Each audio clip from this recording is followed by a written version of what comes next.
L'officier Ethan Crowley avançait lentement dans la brume lourde qui recouvrait les quais de Port Silverwood lorsque quelque chose, au détour d'un étal, lui coupa instantanément le souffle. Un berger allemand complètement amaigri, le poil emmêlé par le sel et la saleté, était offert pour $1 seulement par un vieux marchand de poissons. L'animal paraissait éteint, ses yeux voilés, comme s'il avait oublié jusqu'à la sensation de vivre. Et puis, d'un geste infime, sa tête se souleva. Ce mouvement, à peine perceptible, fut suffisant pour figer Ethan. Cette oreille gauche repliée, cette cicatrice pâle sous la mâchoire, ce regard autrefois vif même au cœur des tempêtes. C'était impossible, impensable, déraisonnable. Et pourtant, son cœur sut avant son esprit. Ce chien-là, c'était Bolt, son partenaire canin. Celui qu'il avait perdu 2 ans plus tôt durant une opération de nuit qui avait mal tourné. Celui que la mer avait avalé après l'explosion d'un bateau de contrebandier. Celui dont on avait retrouvé seulement un harnais déchiré et une poignée de débris. On l'avait déclaré mort. Ethan l'avait enterré comme on enterre un frère, mais Bolt n'était pas mort. Bolt avait survécu. 2 ans de vagues, de chaînes, de coups, peut-être d'enfermement, peut-être d'abandon complet, 2 ans à lutter comme si au fond de son instinct, l'animal savait qu'un jour, son maître referait surface dans son monde brisé. Et tout ce qui allait suivre dévoilerait une corruption longtemps enfouie, réparerait des cœurs meurtris et prouverait qu'il existe des liens capables de remonter des abysses pour renaître. Mais avant de plonger dans cette histoire, prenez une seconde. Aimez, partagez, abonnez-vous et dites-moi d'où regardez-vous cette vidéo. J'adore voir jusqu'où voyagent nos histoires. L'aube étirait sa lumière sur Silverwood, une petite ville accrochée à l'Atlantique, où les embruns continuaient de coller au mur même lorsque le soleil brillait. La brume se glissait entre les chalutiers, les mouettes criaient en tournant au-dessus des filets encore humides, et les moteurs des bateaux dégageaient une odeur de gasoil mêlée au sel. C'était un matin de ceux qui s'installent dans les os, lourd, humide, silencieux comme un secret. Ethan Crowley, 37 ans, marchait le long de la jetée en achevant sa ronde habituelle. Ses bottes frappaient les planches détrempées, sa veste marine, siglée du badge côtier, portait encore les marques des années passées à lutter contre le vent et les vagues sous la visière de sa casquette. Ses yeux d'un gris orageux balayaient la foule avec la précision d'un homme qui a trop vu et trop perdu. Il avait quitté Portland 2 hivers plus tôt, espérant que le calme d'une petite ville l'aiderait à survivre au souvenir de l'explosion, mais la mer n'efface rien. Elle avale, elle retient, elle cache, mais elle ne donne jamais un vrai repos. Quelque part sous ces flots encore agités reposait l'épave du bateau de trafiquants qui avait explosé sous leurs yeux. Ethan y était, Bolt aussi. Le souffle de l'explosion avait projeté Ethan dans l'eau glacée. Bolt, lui, avait disparu entre 2 vagues. Les recherches n'avaient conclu qu'à une seule possibilité. La mort du chien Ethan avait enterré son collier. Et la vie avait continué en apparence seulement. Le marché du matin bouillonnait. Les vendeurs hurlaient les prix des homards, les couteaux claquaient sur les planches, les paniers d'huîtres glissaient dans l'eau froide.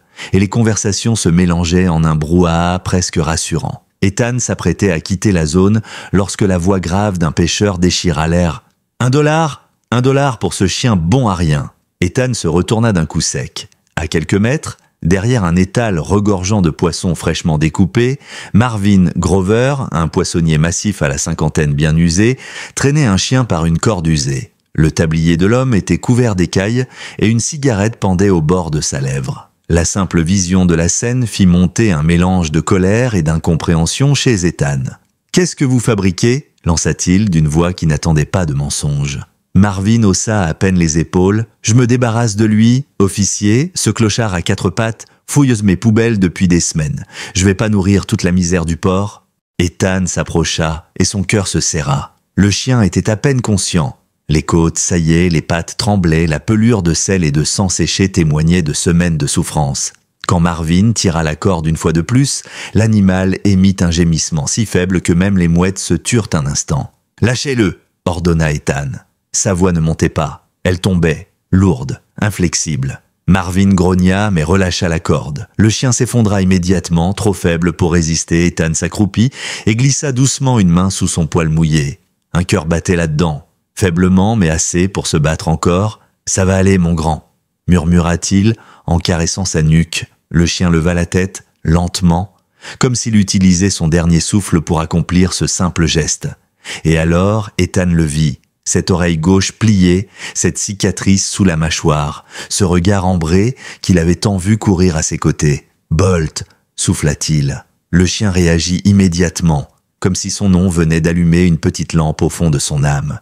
Ses yeux s'écarquillèrent légèrement, ses narines frémirent, puis dit dans un élan presque désespéré, il se traîna d'un centimètre et posa son museau contre la main d'Ethan. Le marché entier semblait figé, comme si le temps avait choisi de se suspendre pour laisser cet instant respirer. Ethan sentit son cœur exploser de douleur, d'incrédulité, de joie brute. « Non, tu ne peux pas être… » Marvin coupa net l'émotion. « Je te le laisse pour $1, officier. Et la corde est offerte. » Ethan sortit une pièce, incapable de quitter le chien du regard. « Il vient avec moi. » Marvin ricana. « Bon courage, celui-là est un sac d'emmerde. » Ethan ne répondit même pas. Il détacha la corde et souleva Bolt contre sa poitrine.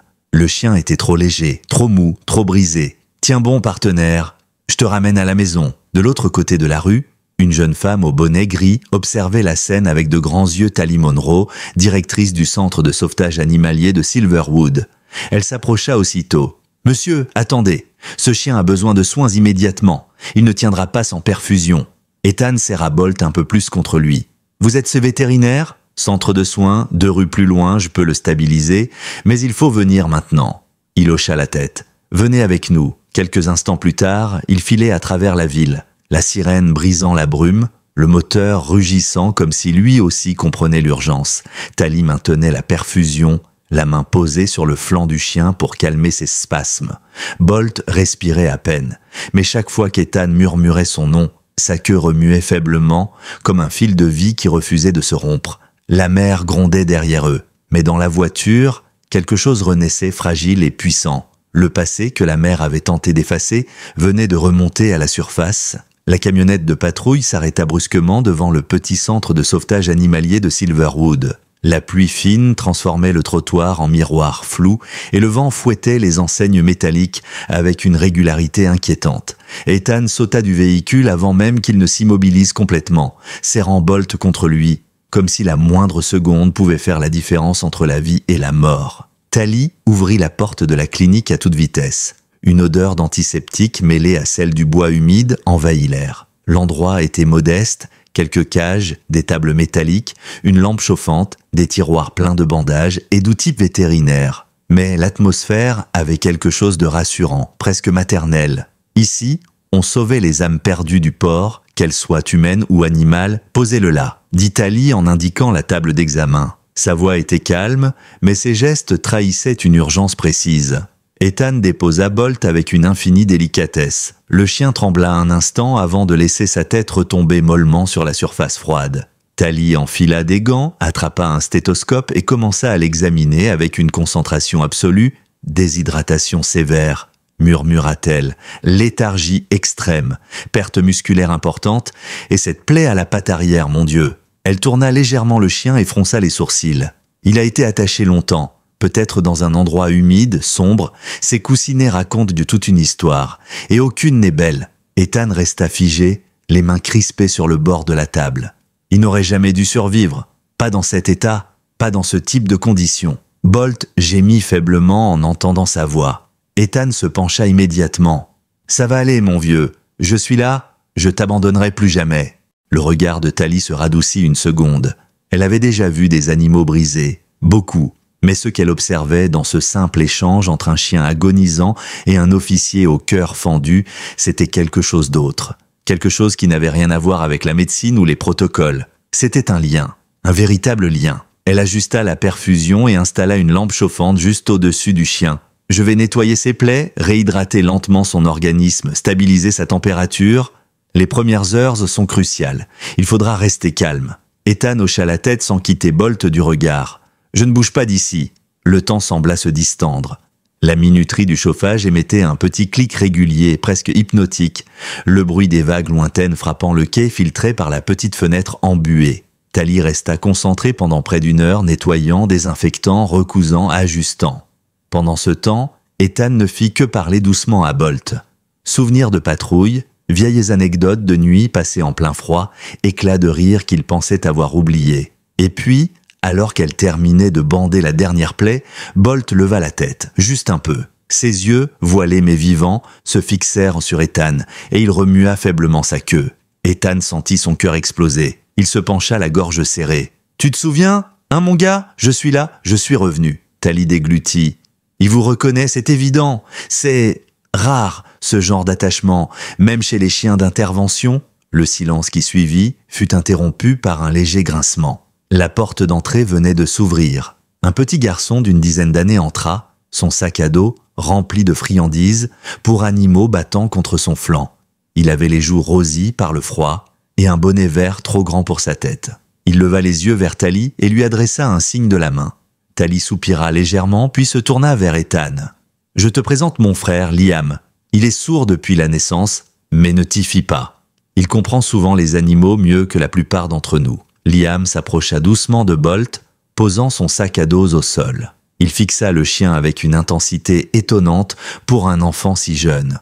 Puis, il sortit une petite friandise, la posa délicatement devant lui et attendit. Bolt renifla, hésita, puis tendit la langue pour la goûter. Liam sourit largement et posa une main sur la patte du chien. Tali traduisit les signes du garçon. Il dit que Bolt est triste mais qu'il se sent en sécurité. Ethan inspira profondément. C'est exactement ça. Les heures passèrent doucement, bercées par le bruit du chauffage et le souffle lent de Bolt. Tali servit du café trop fort dans de petites tasses. Ethan raconta des fragments de son passé avec le chien. Comment Bolt aboyait toujours sur les bouées lumineuses, comment il détestait les sirènes mais adorait les sandwichs au poulet, comment il restait assis à côté de lui lors des nuits de tempête, comme s'il refusait de le laisser affronter la mer seule. Tali les écoutait, parfois un sourire aux lèvres, parfois les yeux troublés. Liam dessinait, assis par terre, Bolt, dormant à quelques centimètres de lui.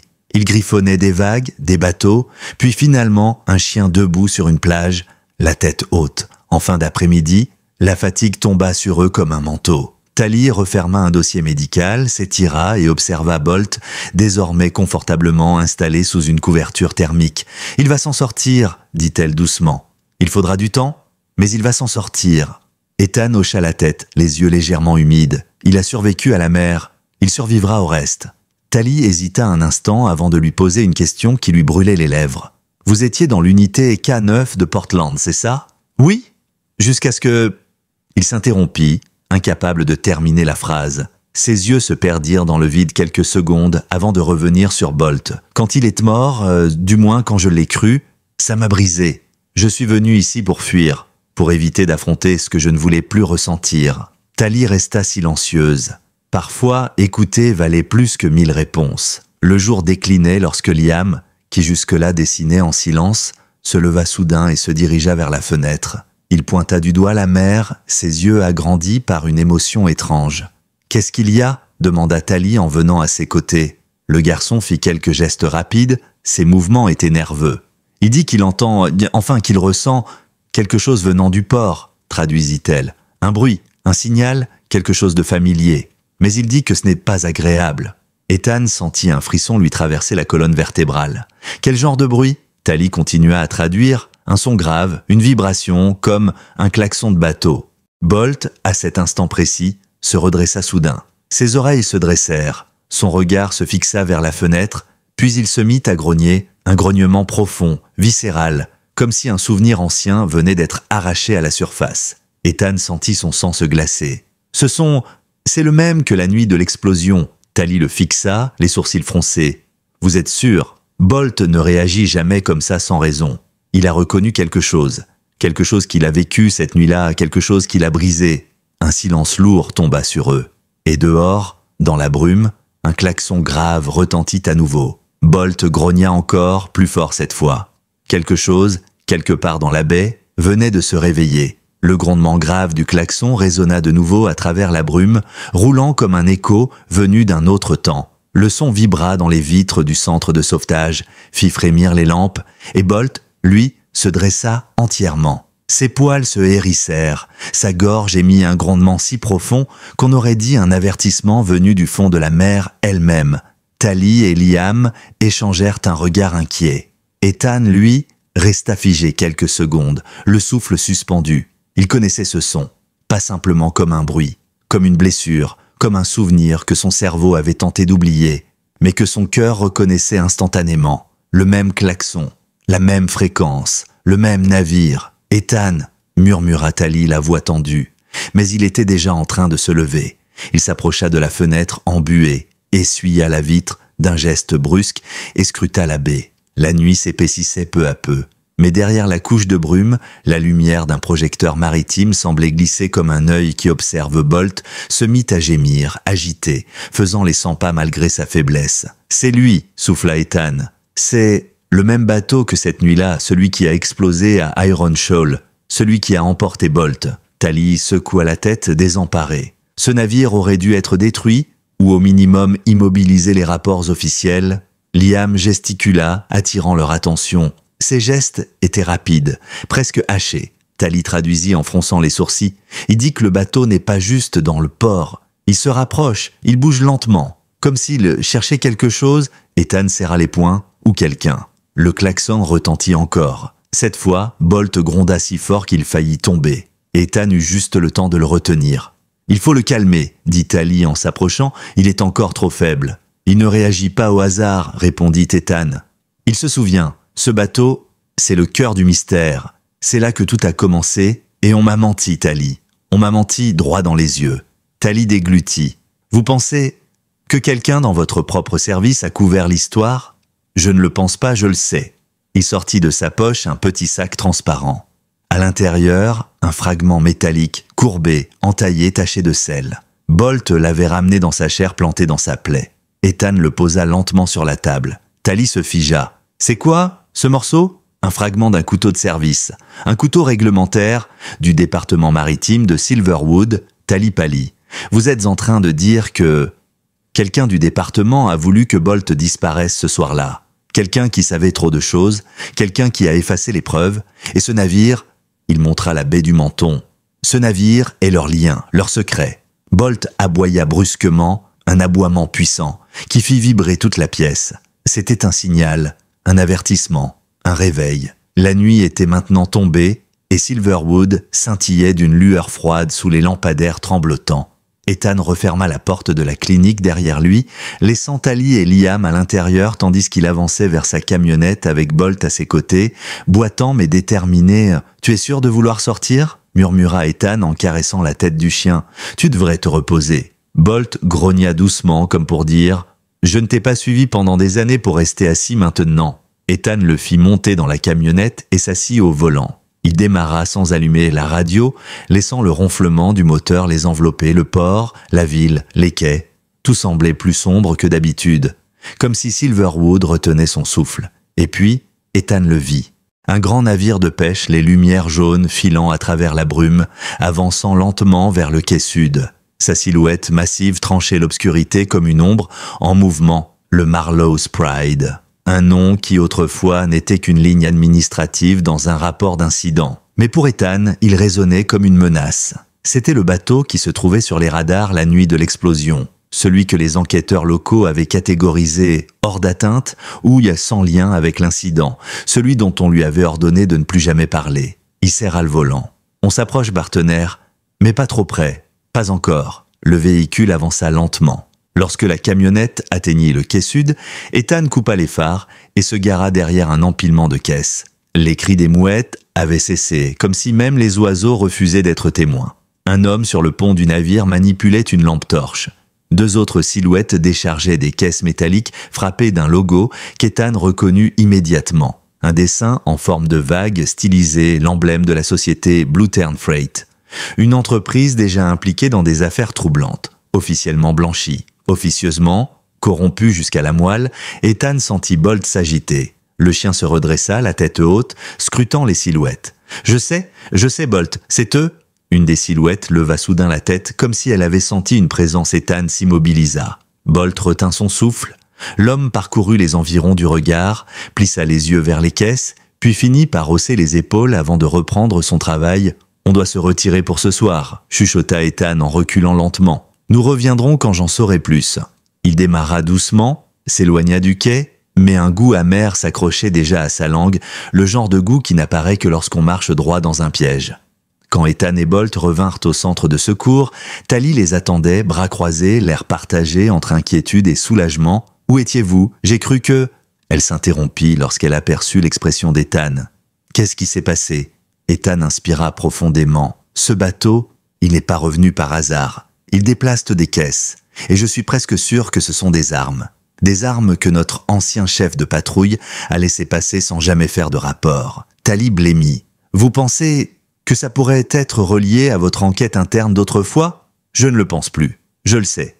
Et quelqu'un dans la police sait que Bolt est vivant, ce qui signifie qu'ils vont revenir. » Liam, près de sa table de dessin, leva timidement la main.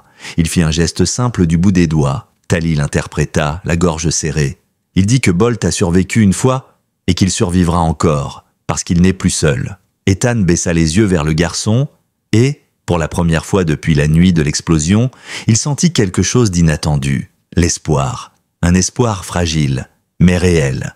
Il s'assit près de Bolt et passa une main dans son poil lentement, comme on tourne une page douloureuse. « Alors on se battra », murmura-t-il.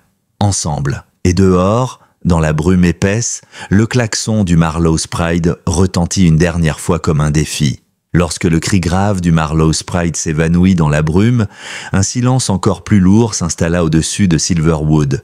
Le centre de sauvetage animalier semblait soudain minuscule dans l'obscurité, fragile face à ce qui se déroulait dans le port. Tali referma les rideaux d'un geste nerveux tandis que Liam restait près de Bolt, sa petite main posée contre le poitrail du chien, comme pour l'ancrer au monde. Ethan marchait de long en large, incapable de s'asseoir ou de trouver un semblant de calme.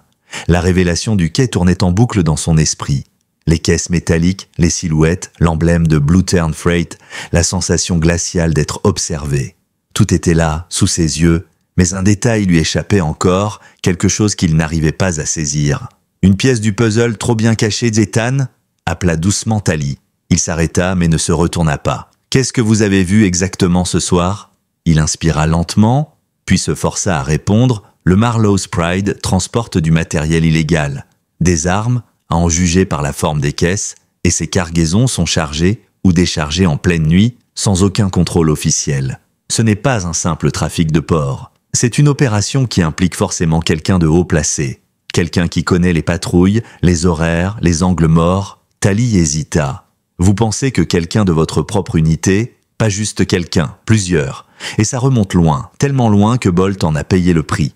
Le nom du chien résonna dans la pièce. Bolt leva faiblement la tête, comme s'il devinait que quelque chose le concernait. Ses yeux dorés se posèrent sur Ethan avec une intensité blessée mais déterminée. Ethan s'accroupit et caressa doucement l'arrière de son oreille, l'endroit où la cicatrice se devinait encore. « Ils t'ont laissé pour mort, mon vieux. Ils ont voulu que tu disparaisses, parce que tu avais vu quelque chose d'important. » Bolt gémit doucement. Liam tapa 3 fois du doigt sur le sol. Tali se tourna vers lui, il lui fit quelques signes rapides. « Il dit que Bolt sait des choses que nous ignorons », traduisit-elle. « Il dit qu'il faut écouter ce qu'il ressent, pas seulement ce qu'il montre. » Ethan fronça les sourcils. « Écoutez ce qu'il ressent ?» Liam répéta un signe, plus lent cette fois, puis il posa ses doigts sur sa propre poitrine, puis sur celle de Bolt. Tali murmura. « Il dit que Bolt se souvient des vibrations, des sons, des mouvements, des choses qui ne laissent pas de traces, mais que lui, il a perçues. » Elle inspira. « Les animaux entendent différemment. Ils enregistrent autrement. Ce qu'il a ressenti cette nuit-là pourrait réapparaître maintenant que le navire est de retour. » Ethan resta immobile un moment, puis il se redressa brusquement. « Le radar ?» Tali cligna des yeux. « Quoi ? Le radar de la police maritime.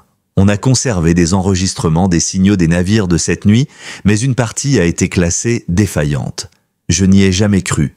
Si Bolt réagit à des vibrations spécifiques, alors peut-être que cette fameuse défaillance n'en était pas une. Peut-être qu'on a volontairement supprimé une fréquence ou dissimulé un signal. » Liam leva la tête, intéressé. « Il faut que je récupère ces archives, » dit Ethan. « Si je prouve qu'un navire était bien présent dans la zone la nuit de l'explosion, un navire que les dossiers ont effacé, alors tout ce qui est arrivé à Bolt aura un sens. » Tali déglutit. « Vous n'allez pas retourner au poste maintenant ? À cette heure-là, Ethan, c'est dangereux. Si quelqu'un surveille vos mouvements, il surveille déjà, » répondit-il avec un calme glaçant. « Je préfère savoir ce qu'il trame, plutôt que d'attendre qu'il vienne chercher Bolt. » Bolt se redressa péniblement, posant une patte contre la jambe d'Ethan, comme pour dire « Pas sans moi ?» « Non, dit Ethan avec douceur, « pas cette fois, tu dois te reposer. » Le chien insista, mais ses pattes de tremblaient trop pour qu'il puisse tenir debout.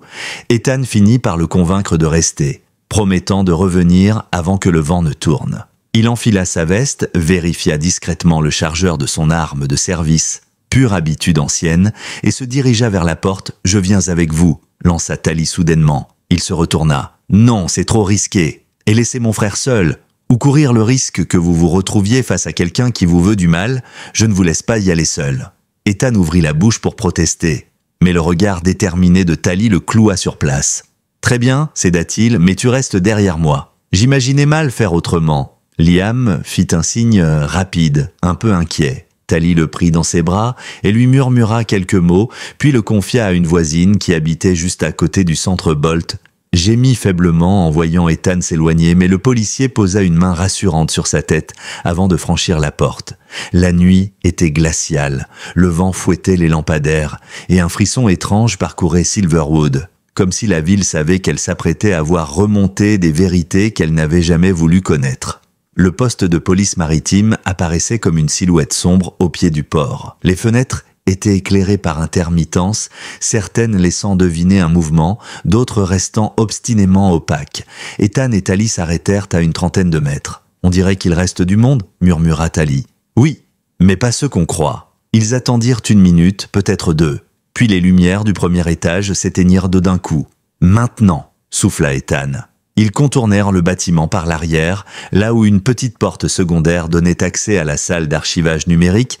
Ethan sortit une carte d'accès. Elle était encore fonctionnelle, preuve que personne n'avait pensé à la désactiver depuis son transfert. Il inséra la carte, la diode passa au vert. « Nous avons une fenêtre courte, » dit-il. « Suis-moi. » Tali entra derrière lui, refermant la porte doucement. Le bâtiment était silencieux, mais l'air semblait lourd d'un parfum métallique qu'Ethan reconnaissait. L'odeur de dossiers enterrés, d'affaires qu'on préfère oublier. Ils descendirent 2 couloirs jusqu'à une salle protégée par un verrou numérique. Ethan tapa un code rapide, 4-1-3-7. Le code qu'il avait mémorisé par réflexe, même après sa mutation. La porte s'ouvrit. À l'intérieur, une grande armoire vitrée contenait les disques durs des radars enregistrés. Chacun portait une date et une signature. Ethan glissa les doigts sur les étiquettes jusqu'à s'arrêter sur un dossier précis. Nuit du 12 novembre, secteur maritime 4C, archivage prioritaire. Il sortit le disque. Tali retint son souffle. « C'est la nuit de l'explosion ? » ?»« Oui, et ce disque devrait contenir les signaux qui ont été déclarés parasités. J'ai toujours su que c'était un mensonge. » Il connecta le disque au terminal, l'écran clignota, puis une interface s'ouvrit. Dévoilant des lignes de données radar, Tali n'y comprenait rien, mais Ethan, lui, voyait tout. Des traces, des pulsations, des fréquences irrégulières, et soudain, un écho, un signal furtif, une signature maritime effacée partiellement, masquée derrière un brouillage volontaire. Ethan agrandit l'image. Tali porta une main à sa bouche. « Ethan, c'est... » « Oui, souffla-t-il. L'étiquette apparut en bas de l'écran. ID du navire, MP07. Nom d'origine, Marlow's Pride. Tali murmura. Ils ont effacé sa présence ? Ils ont fait croire qu'il n'était jamais là. Ethan sentit son estomac se contracter. Le Marlow's Pride était sur la zone, et c'est lui qui a survécu à l'explosion. Pas Bolt, pas moi, le navire. Une présence, derrière eux, un craquement, quelqu'un dans l'ombre. Vous n'auriez jamais dû revenir ici, Crowley, dit une voix grave. Ethan se retourna, les muscles tendus. Un homme sortit de la pénombre. Monsieur Garrett Holloway, son ancien supérieur, son ancien mentor, son premier traître. Tali recula d'un pas glacé. Ethan serra les dents. Je savais que je finirais par vous retrouver ici. Holloway sourit, un sourire qui n'atteignait jamais ses yeux. Ou peut-être que c'est moi qui vous ai laissé me retrouver. La porte se referma derrière lui, et le piège se referma pour de bon. La lumière froide de la salle d'archives se refléta sur les lunettes métalliques de Monsieur Garrett Holloway, lui donnant un air presque spectral. Tali sentit son cœur battre trop vite, ses doigts tremblant malgré elle. Ethan, lui, resta parfaitement immobile, comme un homme qui se retrouve face à son passé et comprend soudain qu'il n'a jamais appartenu à lui. « Monsieur Holloway », dit-il d'une voix maîtrisée, « je pensais que vous aviez quitté la division maritime. » L'homme sourit d'un air las, presque condescendant. Oh, j'ai quitté les papiers, les réunions, les uniformes, mais on ne quitte jamais réellement Silverwood. Il s'avança de quelques pas, ses bottes martelant le sol comme un avertissement. Ce que vous faites là, Ethan, c'est de l'insubordination aggravée. Et vous, Madame Prescott, vous n'avez absolument rien à faire ici. Tally ne répondit pas, elle gardait les yeux rivés sur l'homme comme une proie qui tente d'analyser la trajectoire du prédateur. Ethan fit un pas en avant, se positionnant légèrement devant elle. Les enregistrements radars prouvent que le Marlowe's Pride était bien sur la zone la nuit de l'explosion. Ce fichier a été falsifié et vous le savez. Holloway leva une main d'un geste presque paternel. « Ethan, Ethan, vous avez toujours été brillant. Trop brillant peut-être. Ce que vous voyez là, ce ne sont que des erreurs techniques, des interférences, une mer agitée. Rien de plus. » Ethan tapa du doigt sur l'écran.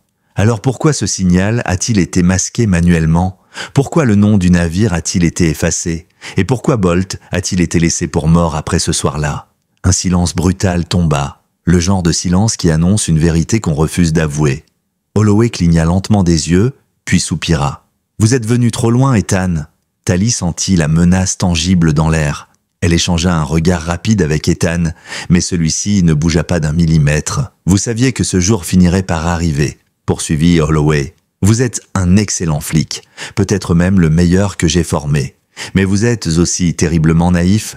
Vous pensez que cette ville repose sur la loi, sur la justice ?» Il secoua la tête d'un air presque amusé. « Silverwood vit grâce aux accords que vous ne comprendrez jamais. Des accords plus anciens que votre présence ici. Des accords qui maintiennent la paix et protègent ce port de ce qui pourrait le détruire. » Ethan serra les poings. Protéger, en couvrant du trafic d'armes, en laissant des marins disparaître, en écrasant tous ceux qui se trouvent en travers de votre route, en évitant que le chaos n'emporte tout, corrigea Holloway, sa voix glaciale mais posée. L'ordre, Ethan, demande parfois des sacrifices. Vous êtes policier, vous devriez le savoir. Tally frissonna. Elle comprit alors ce que cet homme représentait vraiment. Pas un chef, pas un mentor, mais une lame lente, exactement du genre de celle qui coupe dans l'ombre. Ethan se plaça encore un peu plus devant elle. « Qu'est-ce que vous avez fait de Bolt cette nuit-là? Vous étiez sur place? Pourquoi l'avoir laissé couler ?» Le regard de Holloway changea.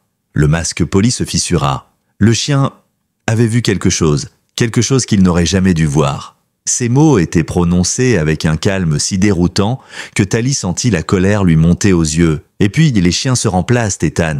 Les hommes aussi. Ce n'est que de la logistique. » Ethan avança d'un pas menaçant. « Pas Bolt. Pas lui. » Holloway leva un sourcil. « Ah oui, j'avais oublié. Vous étiez l'un de ces agents qui s'attachent nul trop. Vous croyez en ces histoires ridicules de loyauté et de destin. » Il fit un geste vague. « La loyauté n'est qu'un outil. Elle s'achète, elle se vend. Et quand elle devient encombrante, elle se détruit. » Tally sentit l'atmosphère changer. Le sol semblait vibrer sous leurs pieds. Et elle comprit soudain que Garrett Holloway n'était pas venu pour discuter. Il était venu pour effacer. « Ethan » murmura-t-elle. Son avertissement arriva trop tard.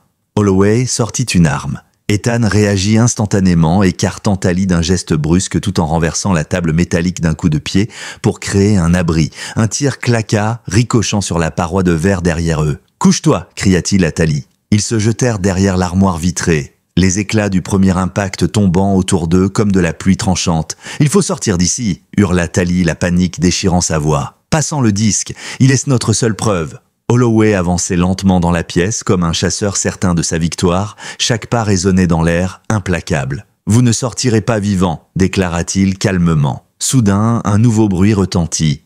Pas un tir, pas un pas, un aboiement, fort, brutal, furieux. « Bolt » s'étrangla Tally. L'impossible se produisit. Le chien surgit dans l'encadrement de la porte arrière qu'Ethan avait oublié de verrouiller. Ses pattes tremblaient encore, mais ses yeux étaient ceux qui, autrefois, avaient accompagné Ethan dans les pires opérations. Une colère sourde vibrait dans sa posture. Avant même qu'Ethan ne puisse le retenir, Bolt se jeta en avant, ses dents claquant à quelques centimètres de la main qui tenait l'arme. Holloway, surpris, recula d'un pas, manquant de tirer par réflexe. Tally hurla. Ethan bondit hors de sa couverture. Tout explosa en une seconde. L'arme tomba. Bolt agrippa la manche d'Holloway. La pièce fut secouée par un second tir, cette fois parti au hasard. Une étagère de classement s'effondra. Les lumières vacillèrent. Un mur de données numériques s'effaça dans un crépitement. Ethan attrapa Bolt par le collier pour l'empêcher de se mettre davantage en danger. Le chien haletait mais ne lâchait pas des yeux l'homme qui avait voulu le faire disparaître. Holloway se redressa, essuyant le sang qui coulait de son avant-bras. Son regard s'était transformé en quelque chose de froid, d'impitoyable, d'inhumain. « Très bien, souffla-t-il. S'il faut finir ce que j'ai commencé il y a 2 ans, mais une sirène retentit dehors. Une patrouille nocturne.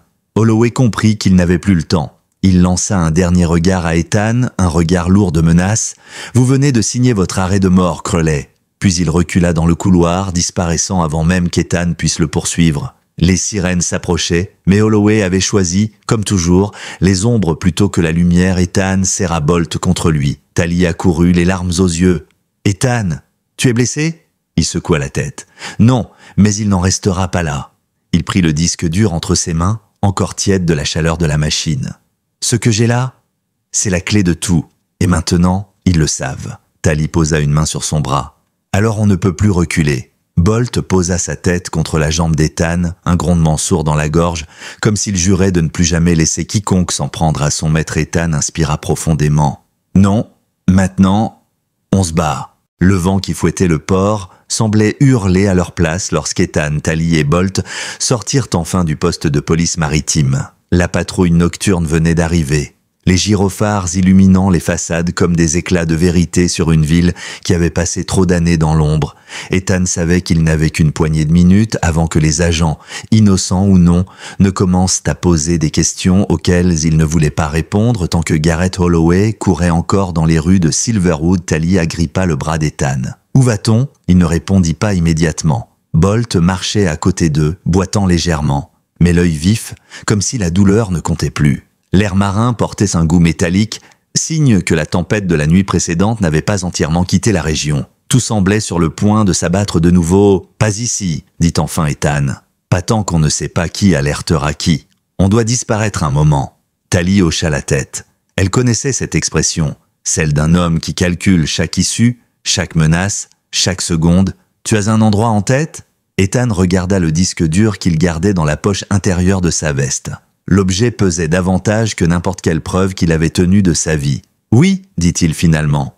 La vieille cabane des gardes-côtes, personne n'y va depuis des années. C'est isolé. On pourra analyser tout ça en paix. » Ils s'éloignèrent du poste en restant dans l'ombre des bâtiments, longeant les entrepôts fermés et les hangars abandonnés. Bolt les précédait parfois de quelques pas, parfois revenait se coller au flanc d'Ethan, comme s'il craignait qu'on ne lui arrache encore quelqu'un. Le chemin menant à la cabane passait par une petite plage battue par les vagues. La lune se reflétait sur les flots, dessinant une longue cicatrice argentée sur l'eau. Tally marchait près d'Ethan, ses cheveux balayés par le vent. Elle avait l'air tendue, mais déterminée, une résilience née de l'amour qu'elle portait à son frère, et peut-être désormais aussi à cet homme qui se battait pour la vérité. « Holloway ne s'arrêtera pas là, dit-elle à voix basse. « Je sais, répondit Ethan. Il va se cacher jusqu'à comprendre ce qu'on va faire ensuite. Là, il doit être en train d'essayer d'effacer d'autres traces. Des comptes, des documents, et peut-être des témoins. » Tally frissonna. « Tu crois qu'il pourrait revenir chercher Bolt ?» Ethan se tourna vers le chien. Il était trempé, fatigué, blessé, mais digne, vigilant, prêt à affronter même un homme qu'il savait dangereux. « S'il s'en prend à Bolt encore une fois, dit-il d'une voix sombre, il découvrira ce qu'un chien fidèle peut survivre et ce qu'un homme en colère peut faire. » Le chemin se poursuivit dans un silence lourd. Le bâtiment des anciens gardes-côtes apparut enfin. Une petite cabane en bois, perchée sur des pilotis, battue par la pluie et le sel. La porte grinça lorsqu'Ethan l'ouvrit. L'intérieur sentait la poussière humide et les planches vieillies, mais la structure était intacte. « Ça ira », murmura-t-il. « On n'a pas besoin de plus. » Bolt entra le premier, reniflant chaque recoin avec prudence. Tally alluma une vieille lampe tempête accrochée près de la fenêtre. La lumière douce éclaira les murs défraîchis et la table centrale. Ethan posa le disque dur sur le bois. « Maintenant, on va comprendre ce qu'ils ont tenté d'enterrer. » Tally s'assit en face de lui, tandis que Bolt s'allongeait, la tête posée sur ses pattes, mais les yeux ouverts, fixés vers la porte. Ethan sortit un petit ordinateur portable de la sacoche qu'il avait récupéré plus tôt. « Heureusement, j'ai encore accès à des outils de décryptage que j'utilisais avant mon transfert. » Tally leva les yeux vers lui. « Tu avais prévu que quelque chose comme ça arrive ?» Il haussa les épaules. « Quand tu travailles assez longtemps près de la corruption, tu apprends à toujours garder un plan B. » Le disque dur cliqueta lorsqu'il s'enclencha. Un flux de données apparut rapidement, mais une partie était encore brouillée. Ethan lança un programme de restauration. Lentement, les lignes de code se stabilisèrent, puis un écran s'ouvrit. Une carte. La zone maritime. 4C. La nuit de l'explosion. Des points lumineux représentaient les navires enregistrés. Un clignotement irrégulier attira l'œil de Tali. « C'est le signal du Marlow's Pride ?» Ethan zooma. « Oui, et regarde !» Il activa la superposition audio. Un bourdonnement faible, presque inaudible, se fit entendre. « C'est quoi ?» demanda Tali. Ethan écouta plus attentivement. Une signature sonore. Il fronça les sourcils, puis il comprit. Ce n'est pas un bruit de moteur, ce n'est pas un écho naturel, c'est un code. Une transmission, un signal qui indique la présence d'un navire partenaire. Tali blêmit. « Tu veux dire qu'il y avait un deuxième bateau ?» Ethan hocha la tête, lentement. « Oui, et si le Marlow's Pride a survécu, alors ce deuxième navire est peut-être celui qui a déclenché l'explosion. » Il cliqua sur un fichier audio compressé. Un son strident explosa dans la pièce. Bolt se redressa brusquement, grognant. Tali sursauta. « Mais qu'est-ce que c'est ?» Ethan arrêta le fichier, puis eut un choc. « Attends !» Il regarda Bolt.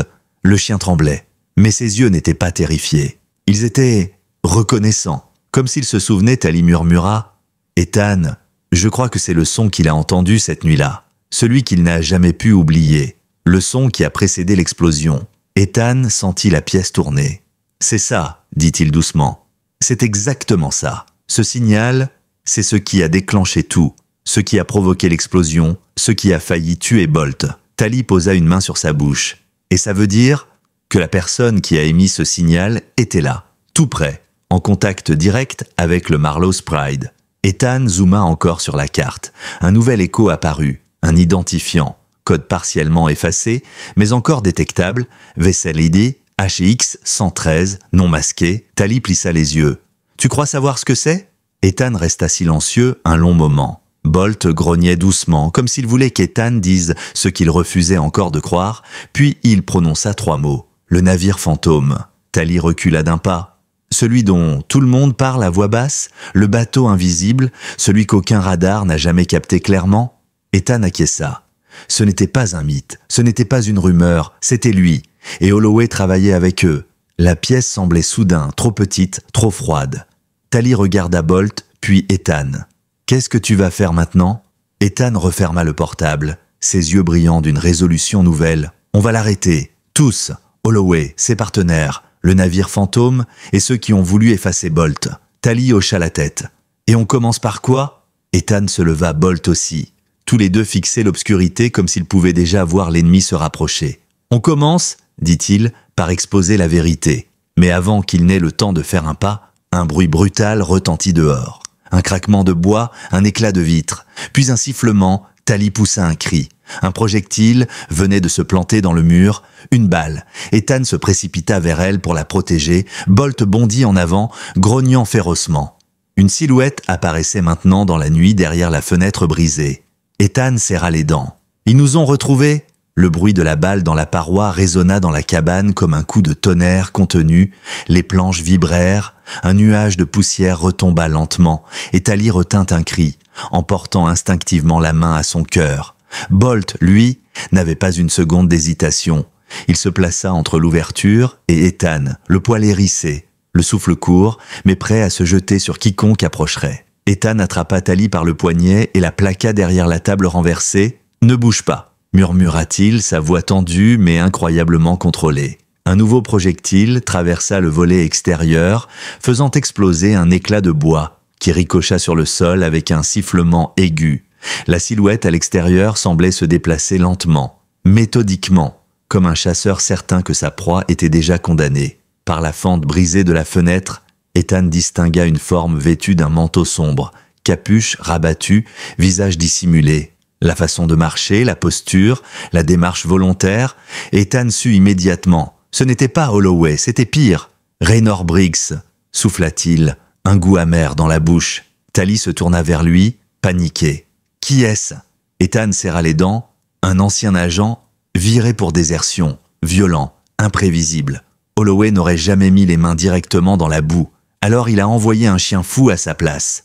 Bolt grogna lorsque le nom fut prononcé, comme s'il se souvenait de ce parfum de danger, un parfum de sang séché et de trahison. « Tali » dit Ethan en approchant ses lèvres de son oreille. « Quand je te dis de courir, tu emmènes Bolt par la porte arrière et tu descends vers la plage, compris ?» Elle secoua la tête, les yeux écarquillés. « Je ne te laisse pas. Tu n'as pas le choix ?» Un autre impact fit voler un morceau du plafond. Ethan se releva doucement derrière le couvert de l'armoire et déverrouilla son arme, prêt à riposter. L'entraînement revenait, froid, précis, mécanique. Son cœur battait vite, mais son esprit était glacé. Un pas s'approcha, puis un deuxième, et soudain, une voix grave, presque amusée, traversa la nuit. « Crowley, tu ne sais vraiment pas quand t'arrêter. » Ethan inspira profondément. « Toi non plus, on dirait ?»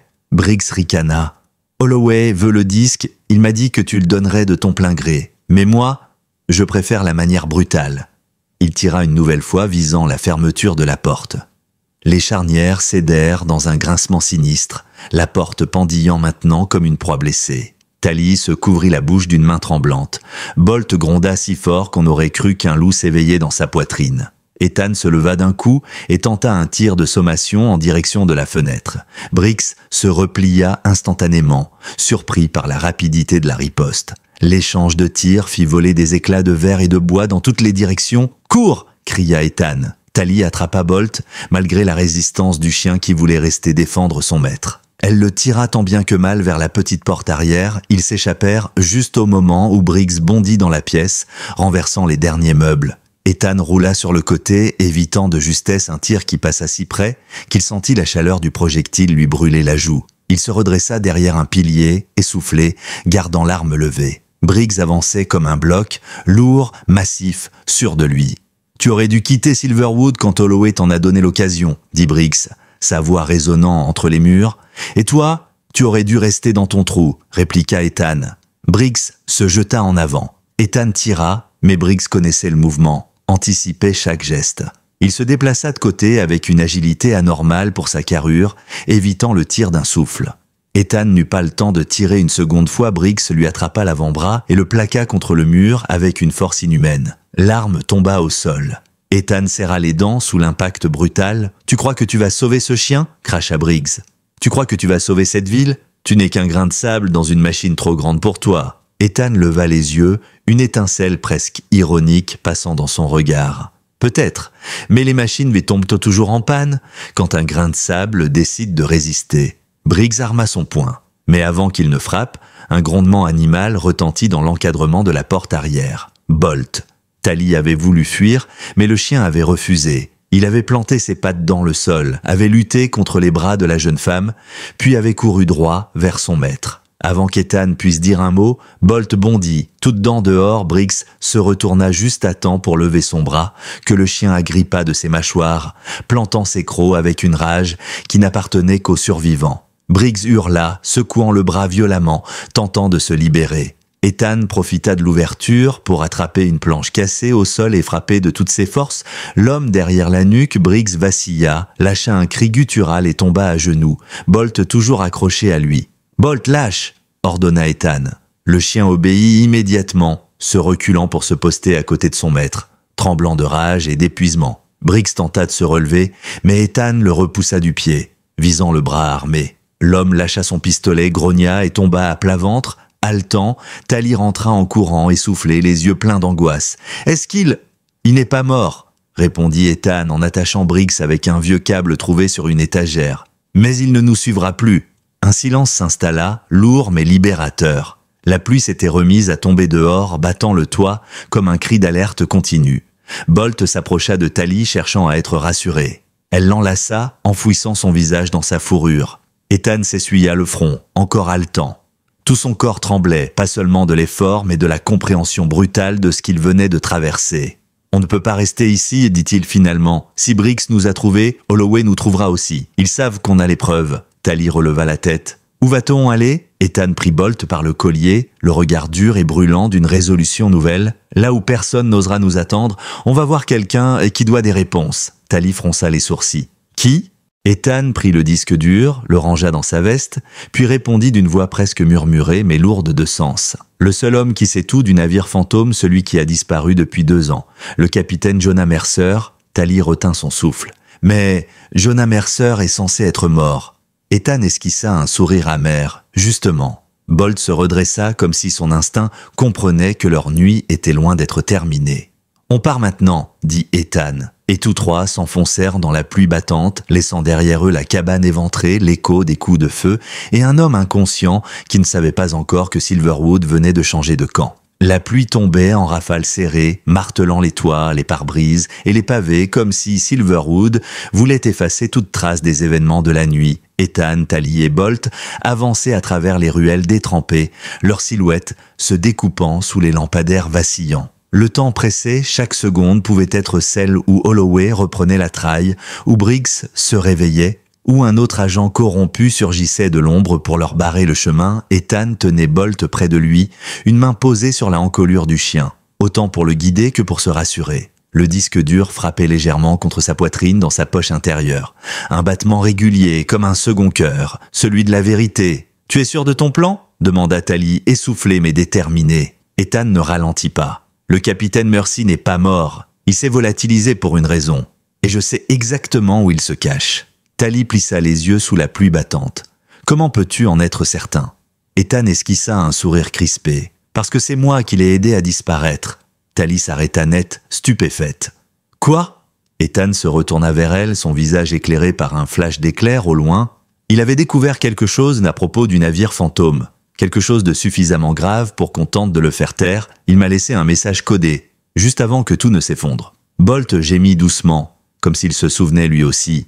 Quand j'ai su qu'on allait l'accuser de trahison, d'avoir vendu des routes maritimes, j'ai compris que c'était un piège. Je l'ai aidé à fuir vers le vieux phare abandonné des Dents de Pierre. Tally sentit un frisson parcourir sa colonne vertébrale. Le phare des Dents de Pierre était connu pour deux choses, sa dangerosité et les légendes terrifiantes que les pêcheurs racontaient sur ce qu'on y voyait, la nuit, des lueurs, des ombres, des silhouettes qui n'appartenaient à personne. Tu crois qu'il y est encore ? Mercer ne fait confiance à personne. Et après la disparition du navire fantôme, il craignait que le port entier soit infiltré. Alors oui, s'il y a bien un endroit où il se cacherait encore, c'est là-bas. La pluie redoubla. Le vent soufflait par rafales si violentes que Tally dut se couvrir la tête pour avancer. Bolt, malgré la fatigue et les blessures, suivait avec une détermination silencieuse. La traversée du vieux pont de Silverwood se fit dans un mélange d'adrénaline et de tension palpable. L'eau du fleuve débordait presque, frappant les pylônes dans un grondement inquiétant. Le phare, au loin, noyé dans la nuit, semblait n'être qu'un spectre veillant sur les falaises abruptes. « L'accès est dangereux », avertit Ethan. « La route est en partie effondrée, on va devoir finir à pied. » Tally hocha la tête. « Tant mieux, moins de chances qu'ils nous suivent. » Bolt aboya doucement, comme pour confirmer qu'il était prêt. Ils quittèrent la route principale pour un sentier étroit bordé de pins. Le vent s'engouffrait dans les branches en sifflant, emportant parfois le bruit de pas inconnus ou peut-être simplement le murmure des arbres. Il y avait une lourdeur dans l'air, quelque chose d'indescriptible, comme si Silverwood elle-même retenait son souffle.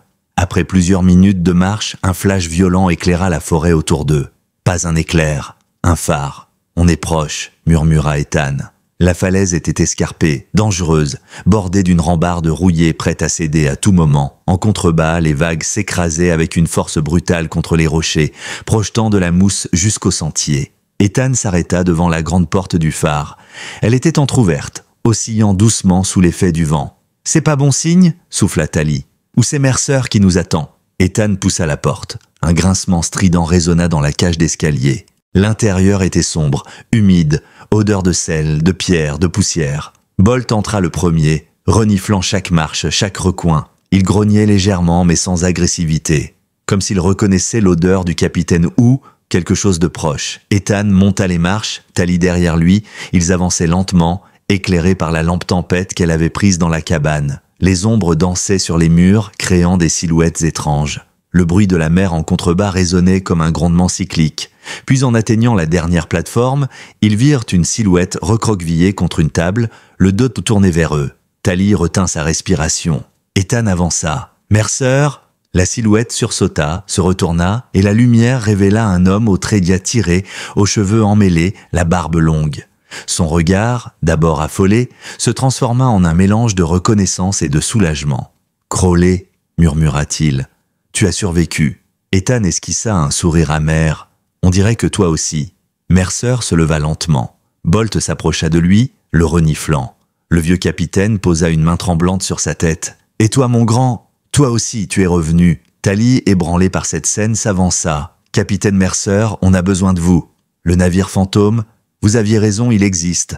On a retrouvé un signal. Et Holloway... » Mercer leva la main, les yeux emplis d'une fatigue insondable. « Je sais, ils reviennent, je les ai entendus 2 nuits d'affilée. Le Marlowe's Pride n'est que la façade. Derrière lui, il y a pire. » Ethan sentit son cœur se resserrer. « Le navire identifié HX-113, qu'est-ce que c'est ?» Mercer lança un regard vers la fenêtre frappée par la pluie. Un éclair illumina la mer, il l'appelle le Spectre. Un navire sans lumière, sans immatriculation, sans équipage officiel. C'est lui qui fait le sale boulot, lui qui transporte ce qui ne doit jamais être vu, lui qui exécute les ordres quand quelqu'un devient un problème. Tally frissonna. Et l'explosion?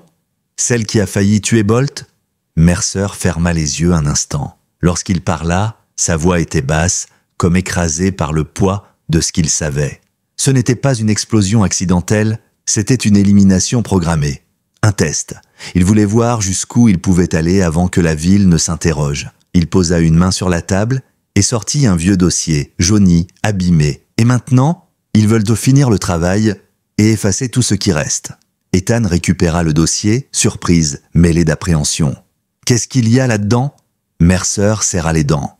La preuve que Holloway n'est pas le chef, mais le serviteur, d'un réseau qui dépasse Silverwood, qui dépasse même notre département. Un grondement sourd retentit soudain dehors. Pas celui de la mer, pas celui du vent. Un moteur, puis un second, puis un troisième.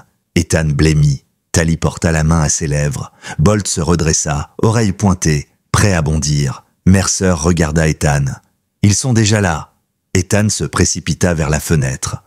En contrebas, 3 véhicules s'arrêtaient sur le sentier. Des silhouettes en sortirent, armés, déterminés. Des hommes portant des manteaux noirs sans insigne, sans lumière, sans hésitation. Le spectre ne venait plus de la mer, il venait pour eux. Le grondement des moteurs montait jusqu'au sommet du phare, résonnant contre les murs de pierre comme un avertissement. Ethan scrutait les silhouettes qui se déployaient en contrebas, leurs pas rapides et méticuleux formant une symphonie glaciale de cliquetis métalliques et de murmures codés. Le vent, chargé de sel et de pluie, portait leur voix jusqu'à lui. Il comprit immédiatement qu'ils n'étaient pas là pour discuter, ni pour capturer. Ils étaient là pour effacer. Tout. Ethan, Tally, Mercer et Bolt. Bolt grogna, les poils dressés sur son échine. Tally, respirant vite, s'approcha des escaliers et regarda Ethan. « On ne peut pas rester ici. Le phare n'a qu'une seule sortie. Ils vont nous piéger. » Mercer attrapa une lampe torche et la secoua comme pour vérifier qu'elle fonctionnait encore. Son regard était trouble, mais une lueur déterminée brûlait sous la fatigue. Il existe une autre issue, mais elle est compliquée. Ethan fronce les sourcils. Compliqué comment? Mercer pointa du doigt une trappe au sol, presque invisible sous une couche de poussière. Un passage creusé il y a des décennies. Un tunnel d'évacuation pour les gardiens du phare. Mais il descend directement vers les flancs de la falaise, inondé la moitié du temps, et instable. Tally haussa les épaules. Instable, inondé, ça reste mieux que morts ou capturés. Ethan se tourna vers Bolt. « Tu t'en sens capable, mon grand ?» Bolt répondit par un petit jappement, sec, comme un soldat qui confirme un ordre. Le choix était pris. Mercer attrapa son vieux manteau, prit quelques documents serrés dans un dossier plastifié et s'agenouilla près de la trappe. « Aidez-moi à l'ouvrir. » Ensemble, ils soulevèrent la plaque métallique dévoilant un escalier en colimaçon envahi par l'humidité et les mousses. Une odeur d'iode et de pierre froide remonta aussitôt, mais avant qu'ils ne puissent descendre, un fracas brutal retentit. La porte d'entrée du phare venait de voler en éclats. Tally sursauta. « Ils sont déjà dedans !» Ethan attrapa son arme. « Mercer, Tally, descendez maintenant, je couvre !»« Pas question !» s'exclama Tally, mais Mercer la poussa fermement vers la trappe. « Vas-y, petite, il sait ce qu'il fait. » Bolt, lui, resta aux côtés d'Ethan, grognant vers les escaliers. Des pas lourds résonnaient déjà dans la cage circulaire. Ethan inspira profondément. C'était un combat perdu d'avance s'il restait. Le but n'était pas de gagner, mais de gagner du temps. Tally disparut dans la trappe, Mercer la suivit, s'enfonçant dans l'ombre du tunnel. Bolt hésita, regardant Ethan, puis la trappe, puis Ethan de nouveau. Son choix, lui aussi, était fait. Il resta. « Non, Bolt, je veux que tu les protèges. Descends !» ordonna Ethan d'une voix brisée. Bolt recula d'un pas, les oreilles baissées, puis se mit à aboyer furieusement comme s'il refusait le commandement. Ethan serra les dents. « C'est un ordre, mon ami. Vas-y. » Il dut presque pousser Bolt vers la trappe. Le chien finit par obéir, glissant dans l'ouverture, ses griffes raclant les marches. Juste au moment où Ethan refermait la trappe, des ombres apparurent en haut des escaliers. 3 hommes, silhouettes massives, lunettes thermiques, armes équipées de silencieux. L'un d'eux murmura dans une radio « Cible confirmée, analyse thermique, une présence humaine près de la trappe ». Ethan bloqua le verrou, recula et se plaça derrière la rambarde circulaire. Il n'avait que quelques secondes. Il tira 2 fois, visant les bras plutôt que les têtes. Par instinct, par éthique, par refus d'entrer dans la logique de ces hommes. Les tirs ricochèrent dans l'escalier, un agent hurla en lâchant son arme, un autre se mit à couvert. Mais la supériorité numérique était écrasante, Ethan recula lentement, se rapprochant de la trappe. Les agents se dispersèrent dans un mouvement parfaitement coordonné, entourant l'espace avec une précision militaire. L'un d'eux lança une grenade fumigène.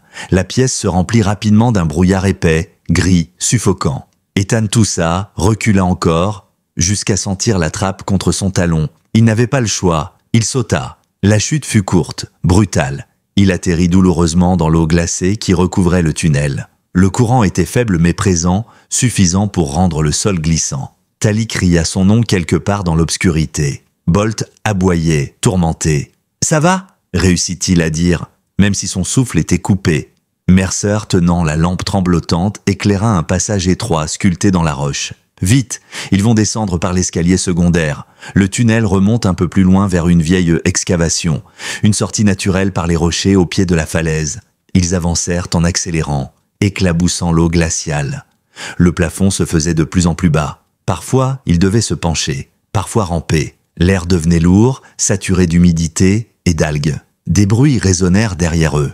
Des pas, des voix, puis un éclair de lumière artificielle. « Ils ont trouvé l'accès ?» souffla Tali. Bolt grogna, les oreilles dressées, le museau tourné vers la pénombre menaçante. Mercer accéléra, le souffle court. « Encore quelques mètres, la sortie est juste. » Un grondement sourd interrompit sa phrase. Le sol vibra sous leurs pieds. Des morceaux de pierre tombèrent du plafond. Ethan regarda autour de lui. « Qu'est-ce que c'était ?» Mercer blêmit. « Ils essaient de bloquer le tunnel. Ils ont posé des charges. » Tali se retourna d'un coup. « Ils veulent nous enterrer vivants. » Le tunnel trembla encore. Une fissure géante se forma sur la paroi gauche. L'eau s'infiltrait plus vite. Ethan attrapa Tali par la main. « On y va! Maintenant !» Ils se mirent à courir dans la pente ascendante du tunnel, Bolt ouvrant la voie, slalomant entre les rochers, guidé par son instinct et son courage presque surnaturel. Puis enfin, ils virent une lumière, pas une lampe, pas un projecteur ennemi, la lumière du jour, ou plutôt l'aube. Ils débouchèrent sur une excavation ouverte, comme un balcon naturel surplombant la mer. Le vent froid leur fouetta le visage. Les vagues s'écrasaient en contrebas, puissantes, dangereuses, prêtes à avaler quiconque ferait un faux pas. Tali se tourna vers Mercer. « Et maintenant, on saute ?» Mercer secoua la tête, haletant. « Non, il y a un chemin. Sur la droite, une corniche. » Ethan regarda. Une fine bande rocheuse longeait la falaise, étroite comme une ligne de vie. « On peut passer à un par un. Tali va devant, Bolt derrière toi, Mercer ensuite, je ferme la marche. » Ils s'avancèrent prudemment. Le vertige était terrible. La mer en contrebas semblait vouloir les avaler. Le vent poussait, tirait. La roche glissait. Puis soudain, une silhouette apparut à l'entrée de l'excavation. Un homme massif, vêtu d'un manteau noir détrempé, tenant une arme automatique, Tali hurla. « Ils sont déjà là !» Bolt se retourna, grogna, puis fit quelque chose qu'Ethan ne voulait pas croire. Il recula. Il se plaça entre l'ennemi et ses amis. Il se mit en position d'attaque. Le chien blessé, fatigué, trempé, choisit de tenir la ligne. Ethan cria « Bolt, non, viens !» Bolt ne bougea pas. Il grogna de plus belle, ses crocs brillaient sous l'humidité. Ses yeux étaient ceux d'un guerrier. L'homme arma son fusil. Ethan dégaina, les secondes devinrent une éternité. L'aube, elle-même, semblait retenir son souffle. Le temps sembla se suspendre dans la cavité du phare effondré. Le vent hurlait contre la falaise et la lueur grisâtre du matin éclairait à peine l'entrée du tunnel. Bolt, immobile, faisait face à l'homme en manteau noir qui approchait avec une arme prête à tirer. Ethan, encore sur la corniche étroite, cria pour appeler le chien.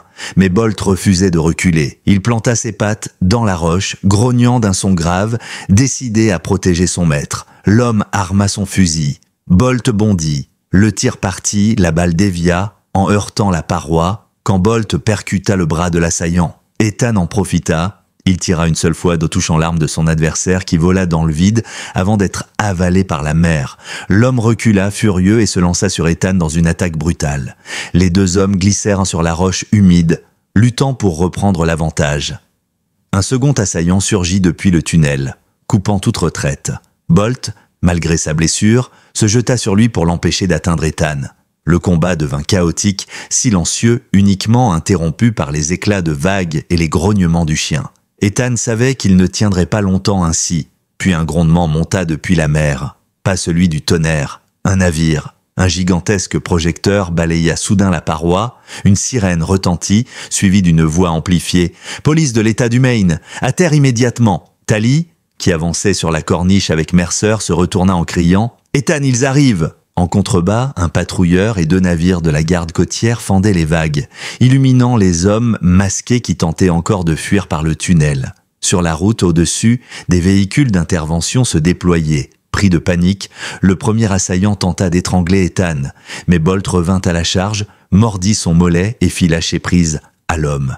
Ethan donna un coup puissant, projetant l'agresseur hors de la corniche. Le second, voyant les projecteurs converger sur lui, leva les mains. « J'abandonne !» Les agents descendirent en rappel pour les secourir. On aida Ethan, Bolt et les autres à remonter la falaise. Tally se précipita vers Ethan et le serra. Les larmes aux yeux, Bolt, de lui, fut immédiatement pris en charge par une vétérinaire d'intervention. On escorta Mercer sous protection, enfin prêt à témoigner. 2 jours plus tard, l'opération de démantèlement du réseau clandestin fit la une des journaux. Et au cœur de toute cette affaire, mais les enquêteurs évoquaient discrètement un chien qui avait survécu à tout ce qu'on croyait impossible. Bolt fut soigné et rapidement tiré d'affaire. Lorsqu'Ethan le visita, Bolt leva la tête avec lenteur et battit faiblement de la queue. « Tu es incroyable, mon vieux », murmura Ethan. Quelques semaines plus tard, le port de Silverwood organisa une cérémonie. Le maire remit à Ethan une médaille pour acte héroïque. Bolt, lui, reçut un collier gravé à son nom et le symbole de la ville. La foule acclama le chien, devenu un héros local. Tally prit la main d'Ethan. Bolt posa une patte sur leurs pieds, comme pour sceller leur nouvelle vie. Alors qu'il regardait l'horizon, Ethan murmura « Tu nous as ramenés à la lumière, Bolt, parce que parfois, les anges n'ont pas d'ailes. Ils ont des pattes, un regard fidèle et un courage plus grand que l'océan. »